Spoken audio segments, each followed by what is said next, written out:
Welcome to the Neural Implant Podcast, where we talk with the people behind the current events and breakthroughs in brain implants in an understandable way, helping bring together various fields involved in neuroprosthetics. Here is your host, Laden Yuracek. Hello, everyone. Welcome to the Neural Implant Podcast. Today's guest is somebody I've been wanting to get on for a very long time, is Chichilnisky, and he is a professor at Stanford. So he's joining the other guests that we've had from Stanford and also in ophthalmology, which is Dr. Daniel Palanker.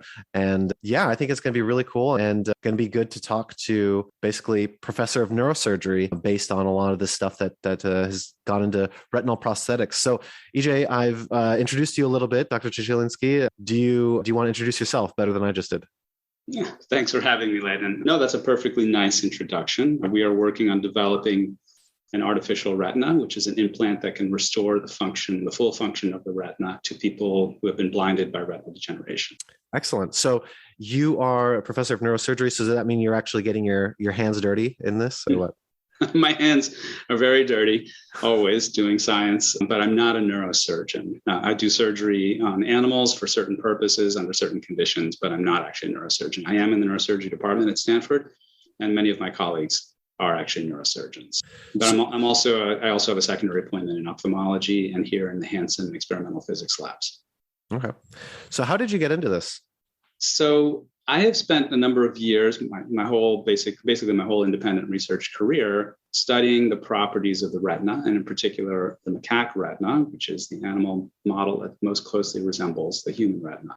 And we do that to understand what are the different cell types in the retina, what is the circuitry in the retina, and most importantly, how does the retina process visual information to mediate our visual perception and visually guided behaviors. And we do that in the species that's most relevant for understanding how this works in humans. We've been doing that for a number of years using large-scale multi-electrode recording and visual stimulation in order to provide the retina with its natural input, which is light, and record the electrical activity of the retina, its natural output, and understand basically what does the retina do with the incoming visual input and what signals does it send to the brain. But at some point along the way, I started wondering whether we could really translate this knowledge into the development of artificial devices that would replace visual function, in people who have lost their sight due to blinding diseases. And in particular, as it turns out, and I'm sure we'll get more deeply into this, all of the devices that have been developed and tested in humans for restoring sight in the retina, as good as they are, and some are better than others, but some are pretty good, none of them actually try to mimic what the retina does. And the fundamental basic science of the retina, which is that there's a whole bunch of different cell types processing the signal differently and transmitting the output of the retina to different targets in the brain, is essentially completely ignored by all of the devices that have been developed to date. And being a retinal researcher, I'm keenly aware of this really interesting and beautiful diversity of retinal signals that exists. And I thought, wow, maybe the field of retinal implants and restoration of vision would benefit a lot from bringing that kind of know-how into developing implants to restore vision. Yeah. So what is the more biomimicry side of things? Like, what is basically your proposal versus how things were being done before? How all retinal implants are made now is that some form of a grid of pixels is introduced into the retina to stimulate neurons. And that grid of pixels basically reflects something about the incoming image. So the idea is if you take that incoming image, translate it into a grid of electrical stimulation pixels, maybe you can create an image on the retina, so to speak, with some pixels, and maybe you can get some useful visual information to the brain. And you certainly can get some useful visual information to the brain. But again, what's transmitted to the brain is not a grid of pixels at all. It's a whole bunch of different signals that are highly processed, represented in the activity of a collection of about 20 different types of retinal ganglion cells that transmit visual information to different targets in the brain. We think this likely matters. In other words, the basic science of the retina that emerges if you study the retina for a while, you start to understand this is how it works. It's all these different parallel integrated neural circuits. This probably matters for vision. And it's probably not the case that you can treat it like a grid of pixels or a camera and succeed and create a high quality visual signal. So we began doing some experiments, and a wonderful postdoc named Chichilnisky started this project in my lab in a very crude experiments that he put together by himself with a breadboard in the lab, and quickly discovered and brought that discovery to our large-scale multi-electrode recording, that we were able to stimulate individual neurons to fire single spikes with very high temporal precision, tenth of a millisecond precision, without activating any other cells. So we were able to achieve, in many cases, single cell, single spike resolution in the stimulation of retinal neurons. Now, this is a big deal because, as you probably know, other implants that have been implanted in various areas of the brain pass very large amounts of current and activate large collections of cells in an indiscriminate way.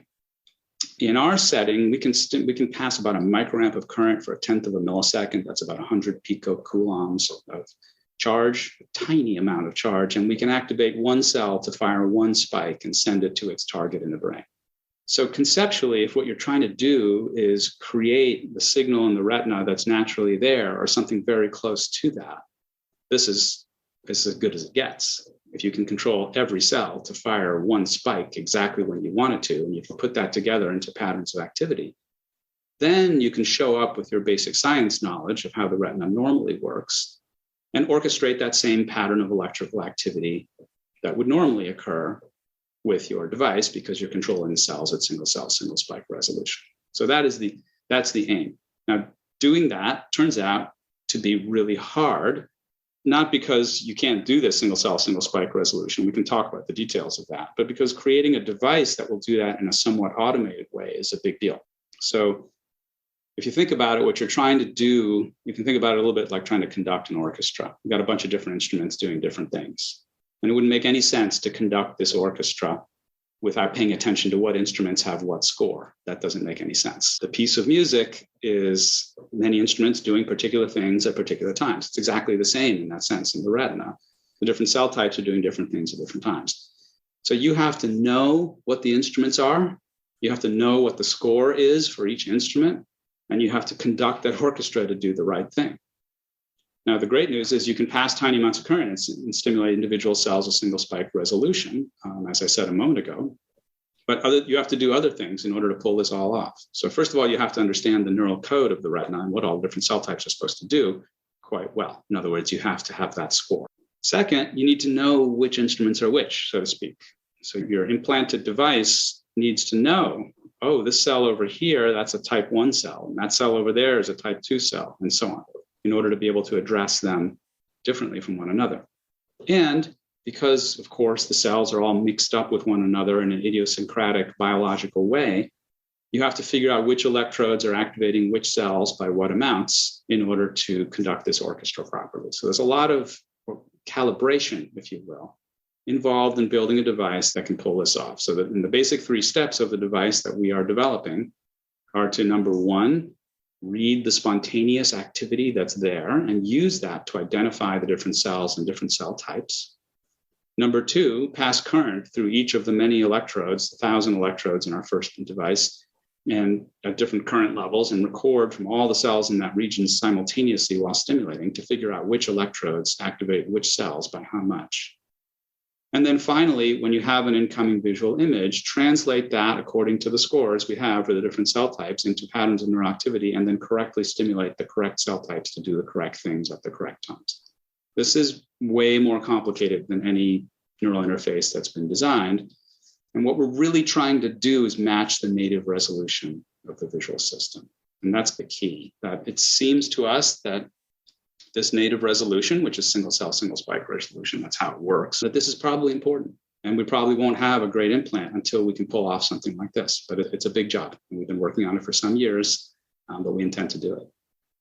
Wow. Yeah, that does sound really impressive. It's almost the implant adapts itself. It's tabula rasa as it goes in, and then it learns about its surroundings a little bit, and then learns the language of the surroundings a little bit. And then exactly. You mentioned the 20 different types of retinal cells. This is actually really interesting. I didn't know about this. Are all of them photosensitives? I mean, we know about the rods and cones and like the 3 different types of cones. That's 4, but are there more that absorb light, or are the other ones like glial supporting cells? Well, let me give a little bit of background. So the photoreceptor cells, the rods and the cones, are the ones that initially transduce light into electrical signals. And then there's about at least 40 different cell types mixed in the retinal circuitry, doing a whole bunch of things, transforming those signals in various ways. And then finally, there are the retinal ganglion cells. These are the output cells of the retina, of which there are 20 types that send different visual signals to different targets in the brain. So I was referring to the retinal ganglion cell types, the last stage of visual processing, if you will, in the retina. In the diseases that may be addressed by a device of the type I'm talking about, namely retinitis pigmentosa and age-related macular degeneration, what happens is that the photoreceptors are lost. These are the initial pixel detectors in the retina that capture light and transform the light into electrical signals. And they're basically laid out in a pixel grid. Those photoreceptors are like a pixel grid. But those cells are lost in degeneration. They die for a variety of reasons. And then the circuitry in between the photoreceptors and the ganglion cells, which is a whole bunch of very specific cell types that do all these interesting things, that gets mangled. And the cells are sniffing around for synaptic input and don't receive it. And so they connect up to other cells in weird ways, and it gets distorted very significantly in the degeneration process. But the retinal ganglion cells are still there, and they're connected up to their targets. What we do is try to jump in at the back end of the retina, if you will, and that is the last stage of visual processing, and restore the signals in the ganglion cells, the ones that are going to fire spikes that go into the brain, and ignore the rest of the retinal circuitry. Just make sure that what comes out of the retina is the correct signal. And we think that's the right way to go about it, because there's a whole bunch of reasons why it makes sense to not do that in earlier stages of the retinal circuitry. But one of those reasons is it's very complicated. It's difficult to interface to, and many of the cells don't even fire spikes. So the possibility of really recording and stimulating in this way to match the neural code is far off. Whereas in the retinal ganglion cells, the last cells in the retina, the ones that we're interfacing, we know their code pretty well. And we can record their spikes very well. And we can control their spikes very well. So it's like a great little stage where we can jump in this intermediate stage at the end of the retina, but before the brain, and recreate the naturalistic visual signal. But to do that, you have to know that it's not a grid of pixels anymore by the time it gets to the ganglion cell. So you have to match the nature of the signals that's there. I personally find that fascinating. And because this is a more general neural interface podcast, let me just say this is, and maybe we'll come back to this later, but this is the standard problem in interfacing to neural circuits. So you get your piece of electronics, you insert it into a neural circuit. You have all sorts of cells of different types, all mixed up with one another in complicated ways that are idiosyncratic, right? The brain is not laid out in a grid for you. So if you want to actually communicate with this neural circuit in the way that it normally works, you have to figure out what's going on. You have to do what you just said, and which is exactly what we're doing, which is adapting to the neural circuit. Now, I think many devices, including the retinal devices, including, I guess I'm going to say essentially all of the devices that I know about anyway that have ever been implanted in brains, the concept is let's get a signal in there that's pretty good in some way. It's got the right frequency, it's got the right number of pixels, it's got something good about it. And let's hope that the brain wraps itself around our electronics in a good way and starts to understand that electronic signal that we're communicating with its grid of pixels or whatever, and that we can restore some useful function. There's nothing wrong with this approach. This is a perfectly sound approach to doing stuff. But it's hoping and praying that the brain or the neural circuitry is going to figure it all out, and you can feed it whatever you feed it and the brain will figure it all out. I think that can happen to a degree. Of course, there's a lot of plasticity in the nervous system, but I think that there are some kinds of signals that the brain and the nervous system are just not prepared to deal with, and it won't adapt itself to you. And so it behooves you to say, can we make our electronics adapt itself to the neural circuit instead of expecting the neural circuit to do all of the work? That, in a deep sense, is what we're up to. Yeah, that's really fascinating. Yeah, I guess you're right. The brain can reform itself. It's plastic to an extent. But if you're almost like with a computer, if you're essentially putting graphics inputs into, I don't know, a USB or the microphone or something like this, it won't necessarily come out correct. Yeah, I guess what's the approach? Is this a specific design of the device? And then I guess what's your role in this as well? So the approach is to build it. And it's basically to take everything that we've done in the laboratory. And the laboratory for us is a room full of equipment with a high channel count, 512 electrode array, It's high density, 30 micron separation between electrodes that we use to record and stimulate in an excised retina that we've taken from an experimental animal that was used in some other lab. And we take the retinas from animals that were used in other labs. We can do all this. We can do a lot of what I'm telling you in an experimental setting. So an experimental setting is that big rig, room full of equipment, computers, algorithms, a couple of PhD students working on it. With all that set up, we can go in and reproduce the neural code to pretty good fidelity. And there's lots of details I can tell you about. But generally speaking, we need to turn it around and turn this into a tiny little, millimeter-sized implant that we can put in the retina, have it sit there in the body and function autonomously without having this room full of equipment. So there are a lot of things involved in doing that. Everything from developing the electronics themselves that have serious limits in terms of the power, heat dissipation, of course, which is a standard problem, and particularly the heat dissipation for recording. It's actually a bigger issue than the heat dissipation for electrical stimulation, as it turns out. And the movement of data, there's the data deluge problem, which is seriously hard. So we need to be able to record the data, stimulate, deal with these limits, have this chip interface properly with the retina with flat electrode arrays and or penetrating electrode arrays, have it connected up to appropriate PCB that's there in the retina, have it correctly encapsulated so that for long-term safety, which is something you know about, and have it communicate wirelessly with devices outside the eye. We're developing all of that, and we're doing that in a collaboration here at Stanford that we call the Stanford Artificial Retina Project that I lead with a collection of other faculty members here at Stanford and at collaborating institutions, University of Texas at Dallas and University of Washington, to develop this implant. So that is the plan. We don't have the implant yet. We have some of the hardware has been designed and built. Some of it is being designed and built. Some of it is still in the planning stages. There's a whole bunch of stuff at different stages right now.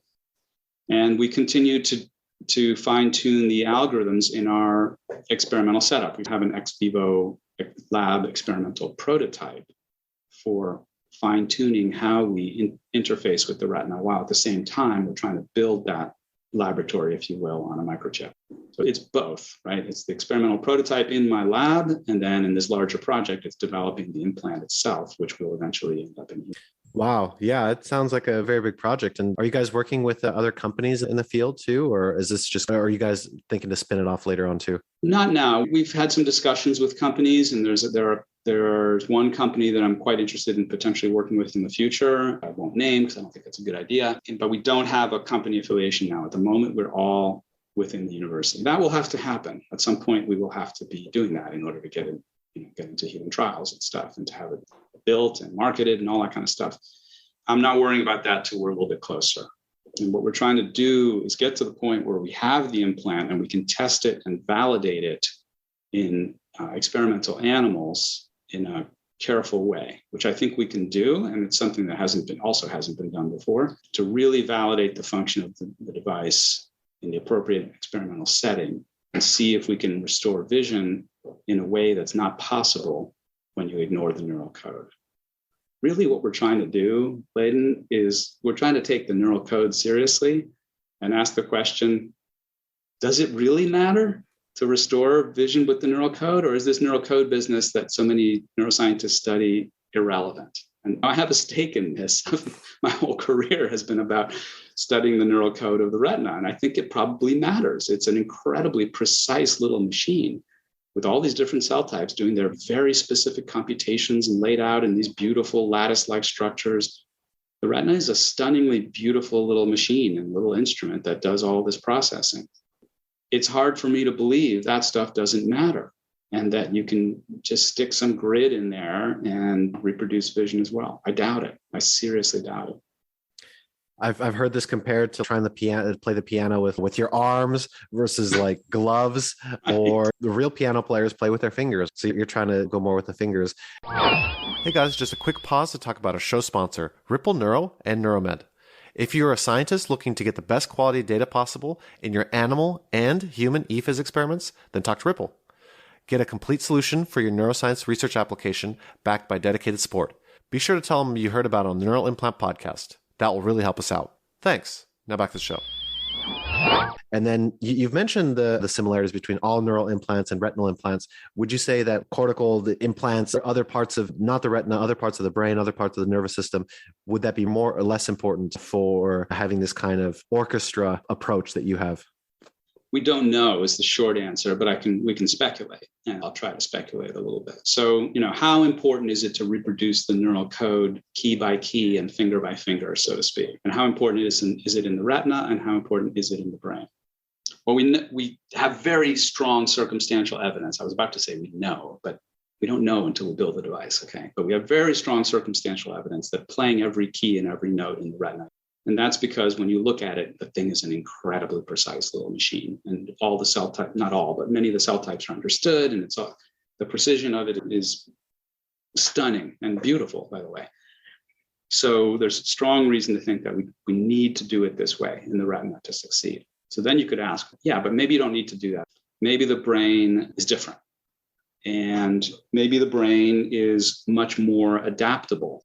And you could put in a sort of cruder signal. You could play the keyboard with your arms, and the brain will say, oh, I understand what song that is, right? So it could be. And I think there's a good argument that the brain is more plastic than the retina. It's more adaptable. It's what it's for in a lot of ways. So there's some possibility there. But then there are some hints that it's not that simple. So let me give you a couple hints that I think.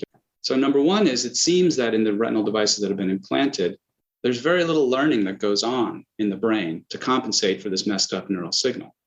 The brain doesn't like it.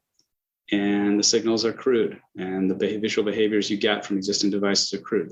Certainly the brain doesn't fix up a messed up neural signal that's delivered by a quote unquote crude device. By the way, I don't mean to be negative about the awesome efforts that people have done to build these devices. It's just that they're early generation devices. We're trying to build the next generation. So that's one thing.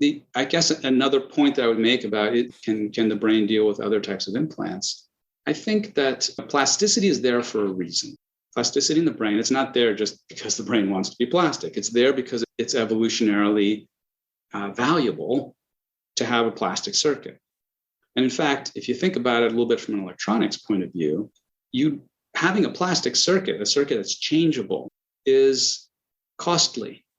So let's say you got an electronic circuit. You're trying to make it do a certain thing for you, right? You have a bunch of resistors in there. And your choice is, do you put in a resistor, fixed resistor, 100 kilo ohm resistor here, or do you put in a potentiometer, okay?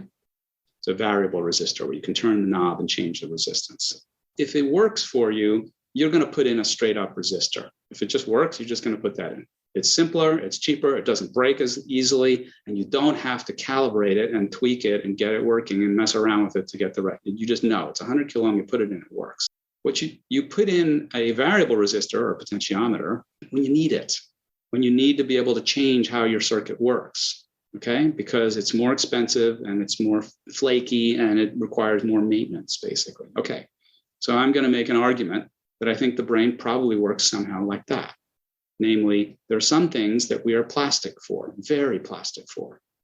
And there are some things that are less plastic. And that's because some of these things we need to be plastic for them in order to, we have needed to over biological evolution. And some of them, it hasn't been useful. And I'll give you a couple of examples. So we have great plasticity in our language centers of our brain because we have tons of different languages and they're always changing and all this kind of stuff. And I think that as a consequence of that, cochlear prostheses for restoring language have been very effective because even though the sounds that they restore are not naturalistic sounds, in the same way that, let's say, you could learn Chinese, I'm assuming you don't know Chinese, but take some other language that you don't know. You could learn Chinese, even though right now it probably doesn't sound like a language you understand, but you could learn it. You have a lot of plasticity for that. It's an important part. We've evolved to do this kind of thing. We have not evolved, I would argue, to deal with a grid of pixels coming out of our retina. It just hasn't been an issue. There's no reason to think that it's been an issue. And we haven't evolved to have plasticity for these retinal implants. So I think it's really true that there's plasticity in the brain and it's significant. But I don't think it's plastic to everything. And I think that's why things don't work sometimes. And we have to build devices that handle the aspects for which our brains are not intrinsically great learners. Does that make sense? I think that's a great explanation. And basically, the more new or the more basic or more, I don't know, primitive or primordial the brain structure is, maybe that's when you need the better devices, is what you're suggesting. Yeah, maybe like the breathing and blinking and seeing. Vision is something that's a little bit more complicated. So that's very interesting. Yeah. So what are some kind of... Let me just add one more thing, and then I'd love to hear your next question. I just want to say, that could very well be that the more low-level functions are the ones where you have to get it right. You have to get the signal right.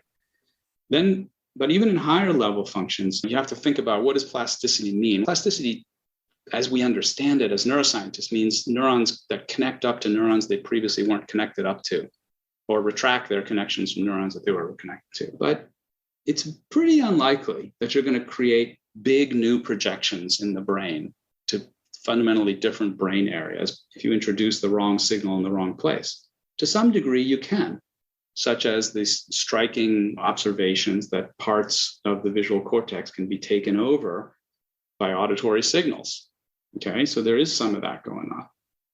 How much? I don't know. Are you going to grow axons from one cortical area to another cortical area that's 2 centimeters away and connect up to the right cells because somebody introduced a piece of electronics? That's a stretch, I would say. I can't say it doesn't happen. We don't know. But from what I know as a neuroscientist, that's a stretch. So I think we have to understand that the brain is really plastic for some stuff and not so plastic for others. And we should be designing all of our neural implants with that concept in mind. Yeah, cool. So what are some of the biggest challenges in this? Or another thing too, if you had unlimited funding, what would you throw that funding at first?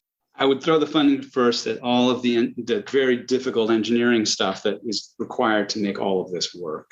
Very high density electrode arrays, all the electronics that has to work together, the wireless communication, the penetrating arrays to go into the center of the retina. We're doing that here at Stanford, and these fantastic graduate students are figuring out all of these types of things. But having additional engineering help would be amazing to solve technical problems that are just heavy lifting on a technical level. But in terms of what's hard, and maybe if I can twist it a little bit to what's interesting, I've been saying all of that I've said in the context of vision restoration. And that is our proximal goal.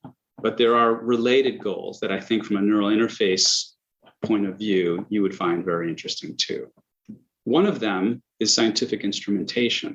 So in order to investigate the function of the visual system better, we need to be able to control what the different cell types are doing very precisely and see what impact that has on visual behaviors, because we don't know right now. If you ask me, what do the on and off parasol cells, a particular couple of cell types in the macaque retina, what aspects of vision do they mediate? I can't answer that. And the reason I can't answer that is because nobody has a technology to control just those cells and get them to do just what you want them to, and then see the effect on vision. We could do that with appropriate experimental animals and experimental design if we could control those cells, but we can't right now. This technology will allow us to. So our first application actually is to put this into experimental animals and do visual neuroscience experiments while controlling the neural code as we will. So a second point is that leads us directly to the question of visual augmentation. Suppose that we take control of the signals coming out of the optic nerve. We're not putting a crude grid on there, but we have our device. It controls all the different cell types, cell by cell, spike by spike. We're really, conducting this orchestra, if you will. Well, we can start to deliver signals that are more complex and maybe richer and maybe interesting in some ways than signals that have never been delivered to the brain before. And we can ask the question, are we able to harness that very high bandwidth connection into the brain to deliver more visual information or different kinds of visual information that were never before possible? We don't know, but maybe we could do that. So that's something I would love to be pushing on. Once we have our technology, we will be pushing on that. But we first have to get to the point where we're in animals and humans where we can try to augment the visual signal. And the other piece, just in terms of what's interesting or what I'd like to do, is the relationship to other neural implants. So what I said to you is that, look, there's all these different cell types. They all come out of the retina. They project to different targets in the brain. They're all mixed in with one another. They do different things. Great. That's the same problem that's anywhere. It's the same. Those very words I just uttered are the same. Many cell types all mixed in with one another, getting different inputs from different places and sending their outputs to different places. Every place in the brain, as far as I know, is like that. So every neural implant has these problems.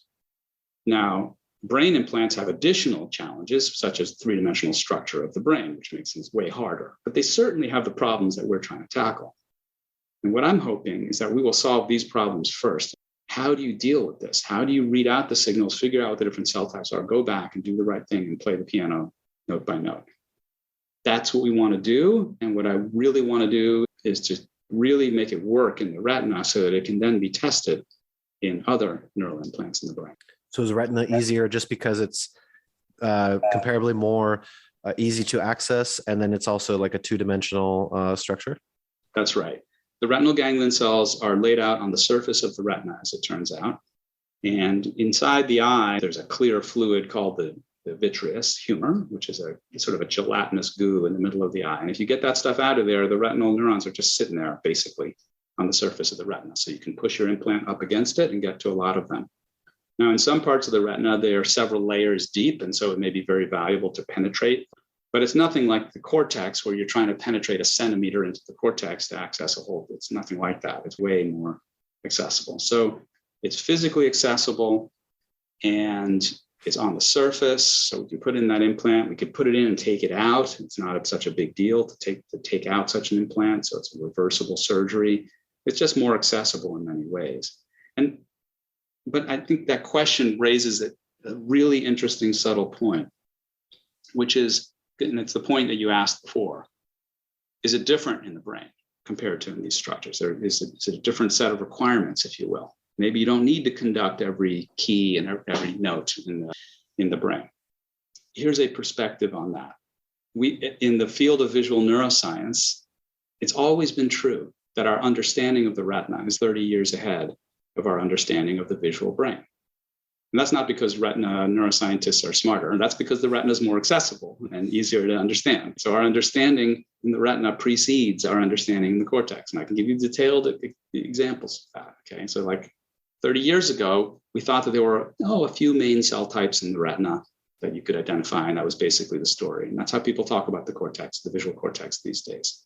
Now we know there's actually like 50 different cell types with incredibly high precision, all that. My prediction is in some years from now, the visual cortex is going to look an awful lot like that, because that's how it's always gone. It's because as our instruments get better, we see better the resolution and precision of what's going on in there. And what used to look like oatmeal to us now looks like an incredibly precisely wired precisely wired circuit, whose precision and diversity of cell types and all that we didn't appreciate before. And that's just because of our equipment. That's not because of precise. I doubt that the brain is wishy-washy and approximate and crude. I really doubt it. I think it's probably a spectacularly well-organized circuit, and we will understand that better over time. And as we understand that, we're going to say, our neural interfaces need to be a little bit sharper, a little bit more tuned up to deal with the circuit now that we realize what it is. So I think that's the other thing that the retina brings to, is that in the history of science point of view, it's ahead of the central circuits. For me, looking at literature and everything too, the retina seems to be the place that needs the high density electrodes too. Everywhere else, you can get by with few electrodes, and people are like, it's good enough, because there are such hardware limitations with that. But to me, it seems like retina is, okay, yeah, you do need 1,000 electrodes or more. And so, yeah, maybe I like this idea of the retinal research preceding the rest of neuroscience. But yeah, maybe retinal scientists are smarter just for the fact that they got into it. No, I think this question, can you just get away with it with these crude devices in the brain? We'll see. Some people are betting on it, and I am totally unconvinced. We know we need it in the retina, and the retina is 30 years ahead in terms of our understanding of the rest of the visual system. So what's it going to be later? That the brain is totally different from the retina in this regard? Or is it going to be that our understanding catches up and we realize, no, actually, we can't get away with these crude electrodes, widely spaced, activating tons of cells in an indiscriminate way, and all the axons that go by and making a total mess of the signal. We can't get away with it. I would say the evidence so far is certainly not telling us we can get away with it. It's telling us we can get away with it if we want to do something crude. Yeah, you can play the piano with your arm and you can distinguish a high note from a low note because your arm's on the right side of the keyboard instead of the left.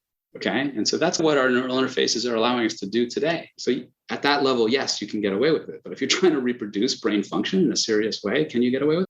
It's a great question. We won't know, of course, until we try, and we have the technologies to do that. There will be no decisive answer until we do those experiments. My bet is the demands are going to be a lot higher than they seem today. Okay, so let's talk about these different cell types. How are you interfacing with these different cell types? Is there a different electrode? Is it a different pulse? Or what's a solution to talk to the different ones? It's calibration. So we have a high density grid of electrodes. There's no differences in the electrodes, and there's no obvious differences in the thresholds for electrical stimulations between the cell types. But there are clear and distinct, let's call them electrical signatures of the different cell types. How fast the spike conducts down the axon. What are the statistics of the spiking of the cell? What is its spatiotemporal electrical footprint on the electrode array every time it fires a spike? And we've discovered these and written papers about them and are still writing papers about them. They're clear electrical signatures of the different cells. So when we pass current and we see a cell fire in response to the current, first we can verify that no other cells are firing. There's just one firing. And then we can look at that electrical footprint, for example, its axon conduction velocity. We can say, oh, I know what kind of cell type that is, because I've figured it out. I've done a whole bunch of basic science over the years and figured out that the different cell types have different electrical signatures. So that's what we will exploit in the implant, these electrical signatures that allow us to identify the cell types.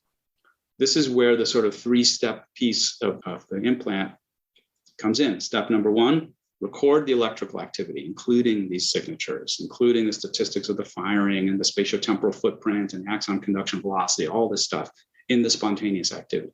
Get a really rich view of what all those individual cells near your implant are doing and are. Like, what are they? And enumerate them, write them down. Number one, it's an on-parasol cell. Cell number 4, it's a small bistratified cell. It's located near this electrode, whatever. Make a table, basically, of everything that you've got in your spontaneous recording. That's step one.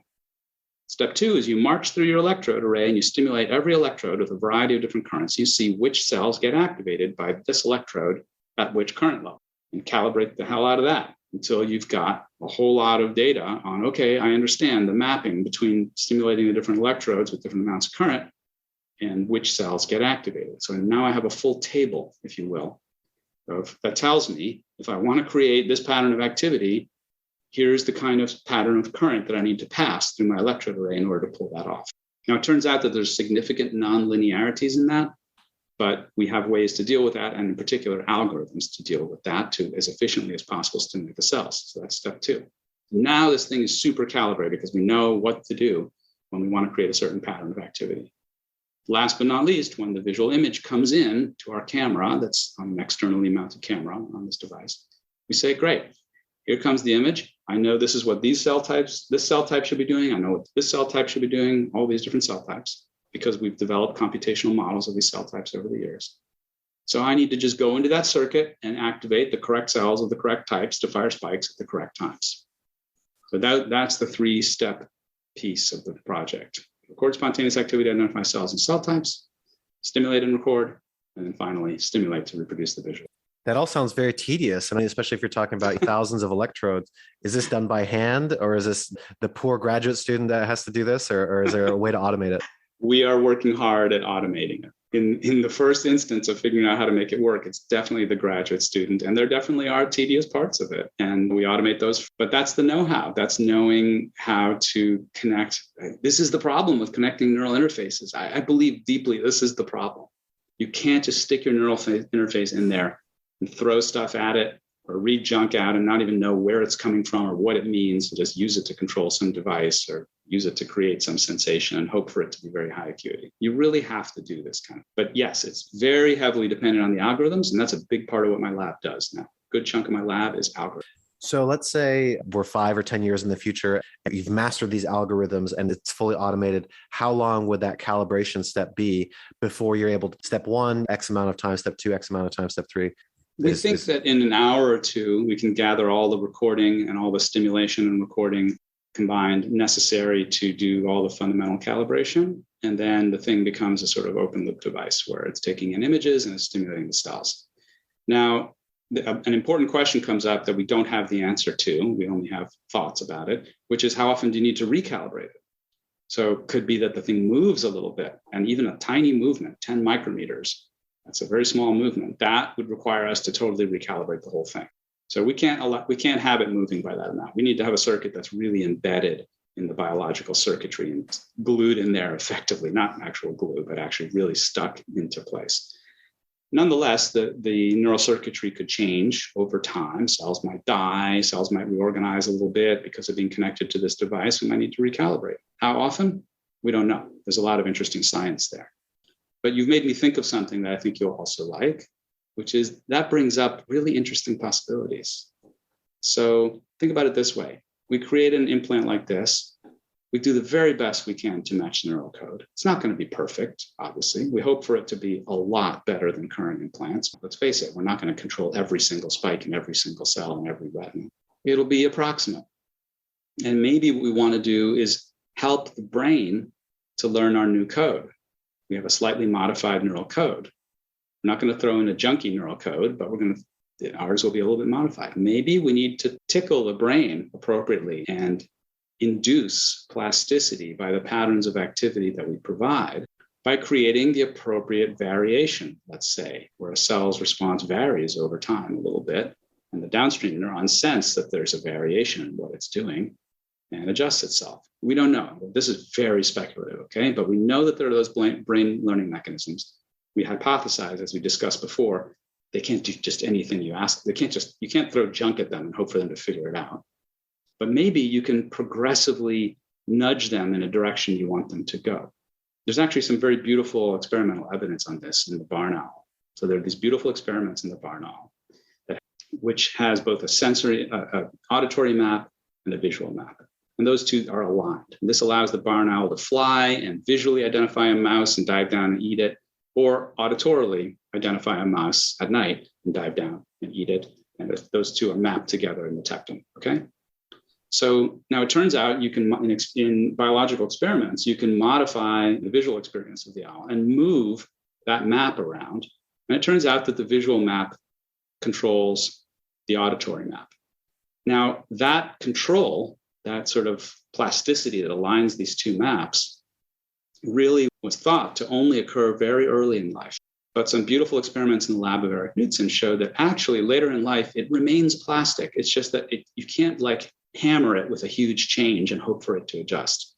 You have to delicately move it from point A to point B. And if you do that, the alignment will follow if you move in small increments. So small stepwise learning is the way to go. Now, if we have a neural code, so this is speculative, right? But I think it's fun to think about. If we have control over the neural code at this level of precision, perhaps what we can do is delicately nudge it in the direction that we want it to so that the brain learns as well as possible how to deal with the input from our device. That's interesting. So even something that previously was thought to be not plastic, as they were suggesting, maybe even a retina, might become plastic through force of will. Teeth, maybe something like that. Braces, we think of teeth as like immovable objects, but braces prove that's not true. I never thought of that analogy, but yes, that's true.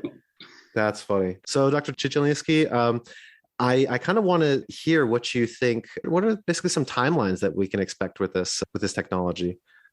Oh boy, timelines are rough. I would like to be in our first in vivo tests with a sort of version 1.0 retractable implant within a year or so. I think that's plausible. I'd like to move in another year or so to have our first sort of wireless sort of transmission so the implant can be left in there, and be performing experiments in awake behaving animals to see what kind of visual experience we can restore.